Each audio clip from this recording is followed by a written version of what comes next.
Hello and welcome, it's Andy here, and today we're looking at the Breedlove Eco Pursuit Exotic S Concert Sweetgrass CE acoustic guitar. This guitar has kindly been sent to me by Rossetti for review, so huge thanks to them for the loan. I'll start this video by saying I'm not affiliated with any of the companies linked with this review, and I'm not paid to review the product, so this is an honest, warts and all review of this guitar. All thoughts and opinions are my own, and I call everything as I find it. So with that, let's get into it. Breedlove guitars were formed in the early 90s and have a rich history making boutique-level acoustic guitars from their factory in Oregon. They're most known for their use of alternative and unusual, fully sustainable woods and their clever design features that show up throughout the range. More recently, Breedlove have started manufacturing import line guitars to bring these features and philosophies to a more manageable price point, and this guitar is a perfect example of just that. This guitar is built in China, and I want to start by saying that the build quality is absolutely flawless. There's not a single rough edge, blemish or anything of note anywhere on the guitar. In fact, I even went as far as getting inside with a torch and a camera to check the bits you don't normally see, and it was still immaculate. There was no glue seepage anywhere, the preamp cables are super neat, it's just superb. Chinese guitars are often criticised for the build, but this is actually cleaner inside and out than some of the big brand named acoustics that I personally own currently. So, starting at the headstock end of the guitar, we have this asymmetric headstock design with a gloss finish over an Auvergne veneer. It looks great. The guitar has these unusual copper coloured machine heads, a feature which is echoed across the guitar in the inlays and strap buttons, and they really add to the premium feel of the guitar and function well. I haven't really seen copper used as hardware on guitars before, but as soon as I saw it, I was a big fan. The black tuner buttons also add to the premium look and feel of the guitar. Moving down, we have a tusk nut on the African mahogany neck. The guitar has a 25.3 inch scale length, which again is a little unusual, but it does seem to work incredibly well. It doesn't feel cramped anywhere, and it just feels a shade more compact than, say, a Taylor 214, which for me at least felt like a real sweet spot. The fretboard is Auvergne once again, and it both looks and feels great. I'm not sure, but I suspect the fretboard has been stained darker to add some contrast to the guitar, but either way, it seems to work incredibly well. Once again, the copper makes an appearance with both the side dots and offset fretboard dots being made of the metal.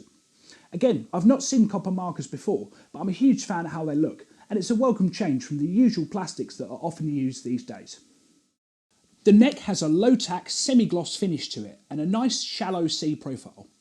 It's got a tortoiseshell style binding running the length, and it's impeccably applied. The neck feels incredible, and it's great for players like myself with slightly smaller hands. At no point do I feel like it's too cumbersome for more intricate passages, but it also has enough meat on it to stop me getting hand cramps when I'm playing for extended periods of time.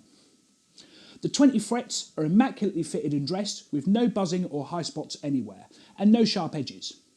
I will also say at this point that the setup straight out the box was very good indeed. One of my pet hates with acoustic guitars is they do tend to ship with quite high actions, and almost universally need some form of setup work straight away, but that's not the case here. The action's still a shade higher than I would usually go for, but certainly not to the point where it makes playing it in any way difficult or uncomfortable. I would happily pull one of these straight from the box and gig it in the same evening, something which I can't say about many of the acoustics I've had in the past.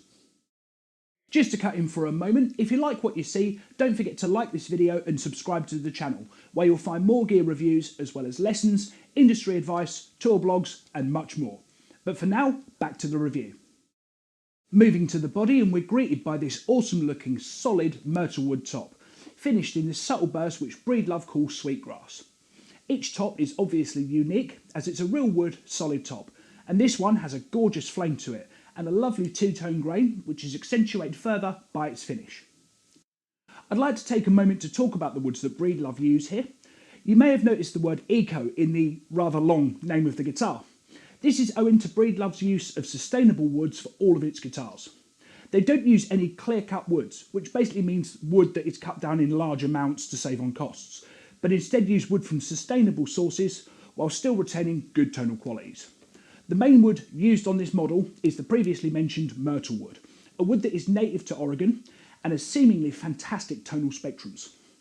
It's nice and balanced with a tight low end, sweet mids and pronounced highs. I suspect as the guitar ages the bass will become a little bit fuller, but it's certainly not lacking anywhere. The back and sides are of laminate construction with a myrtle wood and mahogany makeup.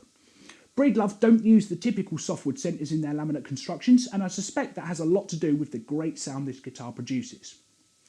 The bracing inside is again superbly executed with no visible glue, tool marks or anything else of note. Even things like the stickers inside are perfectly straight, and the whole thing just oozes quality. The body is bound with the same tortoiseshell style plastic as the neck, which is also used around the rosette, again flawlessly.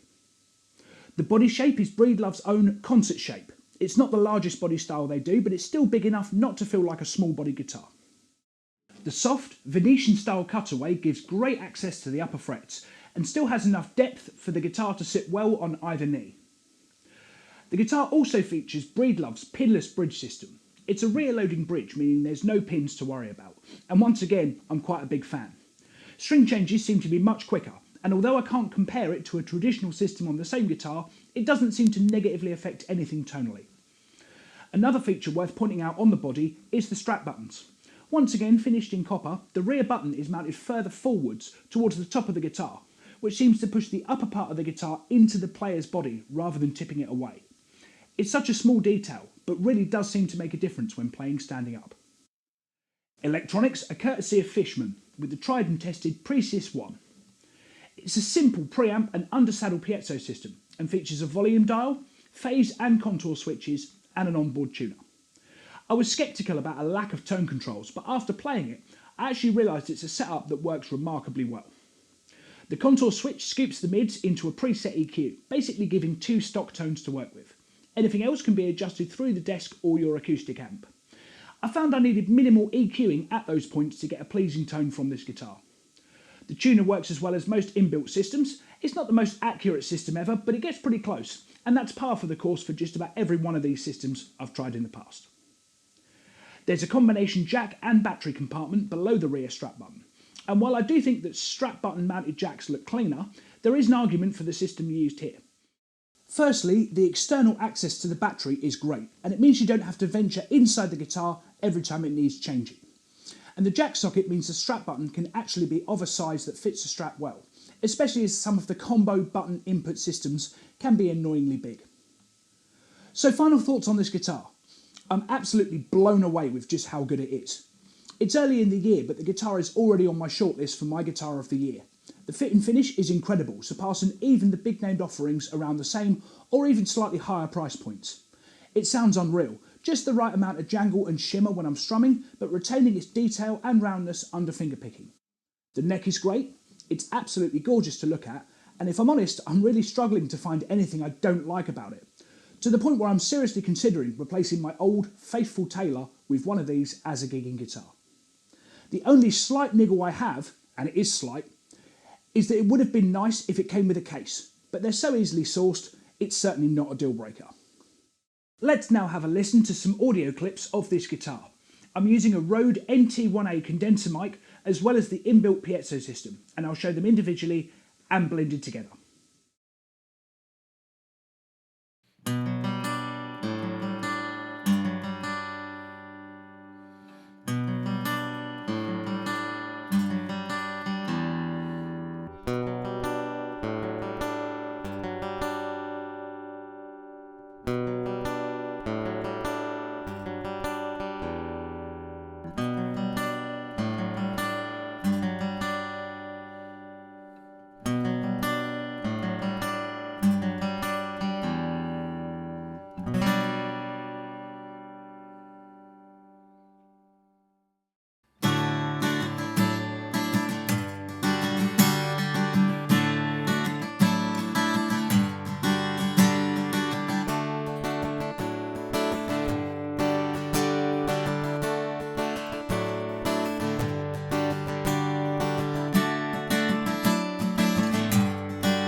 So there we have it, an absolutely stonking offering from Breedlove, and one I totally recommend checking out if you're in the market for a sensibly priced, premium sounding and feeling guitar.